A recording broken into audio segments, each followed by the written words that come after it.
હું સૂર્યકાંત પટેલ આજે હું વિડીયોના માધ્યમથી ફક્ત જાણકારી માટે જ આ વિડીયો બનાવું છું। વાત છે આપણા તિરંગાની। તિરંગાને સન્માન આપવું એ દરેક ભારતીયની ફરજમાં આવે છે, પરંતુ દેશની અંદર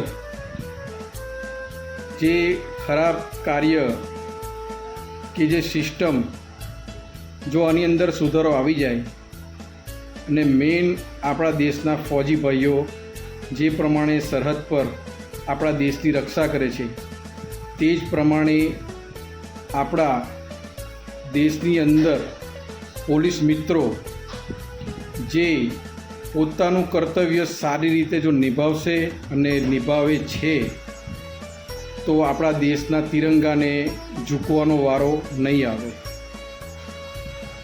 મને આજે આ વિડીયો બનાવવાની ઈચ્છા એટલા માટે થઈ કારણ કે આપણે થોડા સમયે જે જોઈએ છીએ અપહરણ, રેપ કેસ, ગુંડાગર્દી, લોકોની હાથમાં હથિયાર હોય છે। આજે પોલીસ તંત્ર એટલું ટાઈટ છે, ધારે તો ફક્ત એક વખત અવાજથી ખાલી કહી દીધું કે આ વસ્તુ ન હોવી જોઈએ અને કડક કાયદા જો રાખો તો આપણો દેશ ઘણો આગળ આવ્યો છે અને ખરાબ લોકો જે ખરાબ કાર્યો કરે છે તે કરવા પહેલાં પણ વિચારશે કે આપણા દેશની અંદર તિરંગાને ખરેખર જો તમારે સન્માન આપવું હોય તો આપણા દેશની નારી શક્તિને ખરેખર સન્માન આપવું જોઈએ।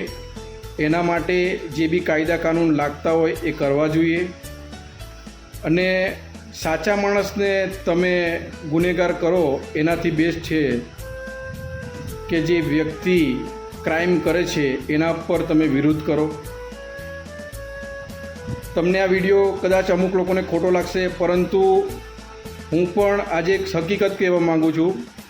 જે સમયે હું સ્કૂલની અંદરથી અડધે 11મું ધોરણ છોડીને આર્મીમાં જવા માટે હું એટલો બધો એક્સાઇટ હતો કે આર્મીની અંદર હું આર્મી વિભાગની અંદર જવા માટે એટલો બધો ઉત્સુક હતો, પરંતુ કારણસર હું અંદર આર્મીની અંદર ના જઈ શક્યો। આજે જે ફૌજી છે એને હું જોઉં છું ને તો ઘણીવાર મારા શરીરના રૂવાટા ઊભા થઈ જાય છે અને એટલો જુસ્સો આવી જાય છે કે એક આર્મી, નોર્મલી વાત કરું તો એક આર્મીનો જવાન 20 માણસ પર ભારી છે। એ સિમ્પલ કહું છું, ખાલી વાર્તા નથી પણ હકીકત છે। અને જો આર્મીના જવાનને જો આપણી સુરક્ષા આટલી ટાઈટ હોય, બહારના આતંકવાદીઓ અંદર ના આવી શકે અને આટલી સુરક્ષા ટાઈટ હોય ને તિરંગાને બચાવવા માટે આટલી કડક કોશિશ કરતા હોય લોકો, તો અંદર દેશની અંદરના જે આપણે ખાલી ઝંડા લઈને ફરવાથી દેશનો ઉદ્ધાર નથી થવાનો। તો આ મેસેજ એટલા માટે હું કરું છું વિડીયો બનાવીને કે આની અંદરથી ખાલી 20-25 માણસની અંદર બી સુધારો આવશે ને તો મારો વિડીયો સફળ થશે। જય હિન્દ, જય ભારત।